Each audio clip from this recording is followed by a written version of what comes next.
ಸರದಾರ.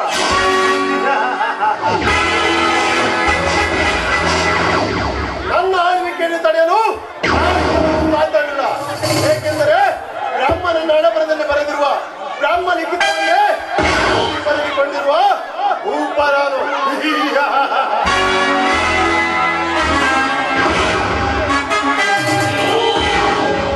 ಸಂತ ಸಂತ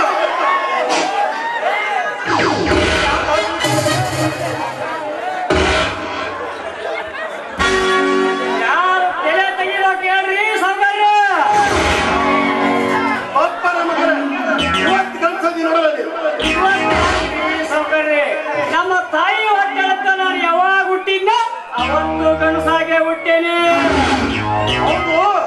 ಕೈಯಲ್ಲಿ ನಾನು ಹಿಡಿದು ಬಂದಿರುವಲ್ಲ, ಏಕೆ? ನಿಮ್ಮಂತ ದುಷ್ಟರ ರುಂಡವನ್ನು ಚೆಂಡಾಡಲು ಬಂದಿರುವೆ. ನೆನೆಸಿ ನೆನೆಸಿ ಗೋಮಗನ ನಿಮ್ಮ ಮಗನೇ. ಸಂತ ಕೈಯಲ್ಲಿ ಲಾಂಗ್ ಹಿಡಿದ ತಕ್ಷಣ ಒಲ್ಲಲು ಧೈರ್ಯ ಬರ್ತಿದ್ದೆಂದು ತಿಳಿದೆಯ ಮಗನೇ. ಹೀಗೆ ಮಾಡಬೇಡ, ಒಳಗೆ ಸಾವುಕಾರ್ರಿ. ಇದು ಒಂದ್ಸಲ ಬಿಟ್ಬಿಡ್ರಿ, ಇನ್ನೆಂದು ಬರೋದು ಮಾಡವಲ್ರಿ. ಹಿಂಗ ಕ್ಯಾರ್ಕಟ್ಟೆ ರುದ್ರಪ್ಪರ ಮನೆಗೆ ಯಾವ್ದೋ ಪಿಕ್ಚರ್ ನೋಡಕ್ ಹಚ್ಚಿದ್ರಿ, ಅದನ್ನ ನೋಡಿ ಬಂದ್ ಹಿಂಗ್ ಮಾಡ್ಬಿಡ್ರಿ. ಇನ್ನೆಂದು ಮಾಡೋದಲ್ರಿ ಸಾವುಕಾರ್ರಿ, ಬಿಟ್ಬಿಡ್ರಿ. ಅಂತ ಕೈಯಲ್ಲಿ ಲಾಂಗ್ ಹಿಡಿದ ತಕ್ಷಣ ಒಲ್ಲಲು ಧೈರ್ಯ ಬರ್ತಿದ್ದೆಂದು ತಿಳಿದೆಯ ಮಗನೇ. ಲಾಂಗ್ ಹಿಡಿಯಲು ಇಲ್ಲಿರಬೇಕು. ಇನ್ನೊಂದು ಸಾರಿ ಹೀಗೆ ಮಾಡಬೇಡ, ನಡೆ ಒಳಗೆ. ಇನ್ನೆಂದು ಹಿಂಗ್ ಮಾಡೋದಲ್ರಿ. ಅದು ಶಿವರಾಜ್ ಕುಮಾರ್ ಆಕ್ಟಿಂಗ್, ಶಿವರಾಜ್ ಕುಮಾರ್ ಅಭಿನಯದ ಚಲನಚಿತ್ರ.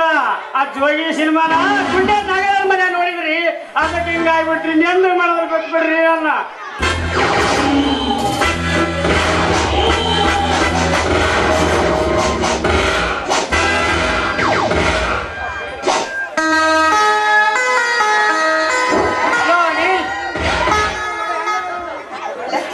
ಹಲೋ ಮುತ್ತು, ಏಕೆ ಬರಲು ತಡವಾಯ್ತಲ್ಲ? ಸ್ಟೇಷನ್ನಲ್ಲಿ ಸ್ವಲ್ಪ ಕೆಲಸ, ಅದಕ್ಕೆ ಬರುವುದು ತಡವಾಯಿತು. ಅಂದಾಗೆ ಹೇಳಿ ಕಳಿಸಿದ ವಿಷಯವೇನು? ಮತ್ತು ಕರಡಿ ಬೆಟ್ಟದಲ್ಲಿರುವ ಗಂಧದ ಮರಗಳನ್ನು ಮತ್ತೆ ಬೆಲೆ ಬಾಳುವ ಮರಮುಟ್ಟುಗಳನ್ನು ಇಂದು ರಾತ್ರಿ ಕತ್ತರಿಸಿ ಸಾಗಿಸಬೇಕೆಂದಿರುವೆ. ಅದಕ್ಕಾಗಿ ನಿನ್ನ ಸಹಾಯ ಕೇಳಲು ಹೇಳಿ ಕಳಿಸಿದ್ದೆ.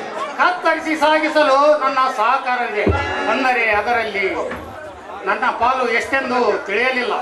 ಪಾಲಿನ ಬಗ್ಗೆ ಯೋಚಿಸಬೇಡ ಮತ್ತು, ಏಕೆಂದರೆ ಜೊತೆಯಲ್ಲಿ ಇದ್ದವರಿಗೆ ಹಂಚಿಕೊಳ್ಳುವ ಪಾಲ ಶ್ರೀರಾಮನು. ನಿನ್ನ ಮಾತಿನ ಮೇಲೆ ನನಗೆ ನಂಬಿಕೆ ಇದೆ. ಅಂದರೆ ಅಪಸರ ಬೇಕೆ ಮತ್ತು? ಬೆಂಗಳೂರಿನಲ್ಲಿ 1 ಕೋಟಿಗೆ ಒಂದು ಬಂಗಲೆಯನ್ನು ಕೊಂಡುಕೊಂಡಿರುವೆ. ಅದಕ್ಕಾಗಿ ಆರ್ಥವಾಗಿದ್ದು ಬಿಡು ಮತ್ತು, ಈ ವ್ಯವಹಾರದಲ್ಲಿ ಬಂದಿರುವ ಅರ್ಧ ಪಾಲು ನಿನಗೆ ಕೊಡುತ್ತೇನೆ. ಸಂತೋಷ ತಾನೆ? ತುಂಬಾ ಸಂತೋಷ ಸುನೀಲ್. ನಿಮ್ಮಂತ ಸ್ನೇಹಿತನ ದಯದಿಂದ ನಾನು ಹಣ ಮಾಡುವ ಮಾರ್ಗ ಕಂಡುಕೊಂಡೆ. ಇರಲಿ ಬಿಡು ಮತ್ತು, ಈಗ ಆ ಮಾಲನ್ನು ಸಾಗಿಸ ಬಗ್ಗೆ ಮಾತನಾಡೋಣ. ಎಷ್ಟು ಗಂಟೆಗೆ ನಿಂದ ಹೊರಡೆ? ಸುಮಾರು 12 ಗಂಟೆಗೆ ಇಲ್ಲಿಂದ ಹೊರಡು. ಅರ್ಧ ಗಂಟೆಗೊಮ್ಮೆ ನನಗೆ ಫೋನ್ ಮಾಡು. ಯಾರಿಂದಲೂ ತೊಂದರೆ ಆಗುವುದಿಲ್ಲ ತಾನೆ? ತೊಂದರೆ ಈ ಮುತ್ತುರಾಜು ಮಾತು ಕೊಟ್ಟರೆ ಮುಗಿತು ಸುನೀಲ್. ಮೈ ಎಲ್ಲ ಕಣ್ಣಾಗಿ ನೋಡಿಕೊಳ್ಳುತ್ತಾನೆ. ಅಷ್ಟು ಮಾಡು ಮತ್ತು, ಸ್ವಲ್ಪ ದಿವಸದಲ್ಲಿ ಈ ದೇಶದ ಸಂಪತ್ತನ್ನು ಕೊಳ್ಳೆಬಡಿದು ನಾವು ದೊರೆಗಳಾಗಿ ಬೆರೆಯೋಣ. ನಡೆ, ಈಗ ನಮ್ಮ ಹುಡುಗರಿಗೆ ಕೆಲಸ ಮಾಡೋದು ಅಡ್ವಾನ್ಸ್ ಕೊಟ್ಟು ಬರೋಣ.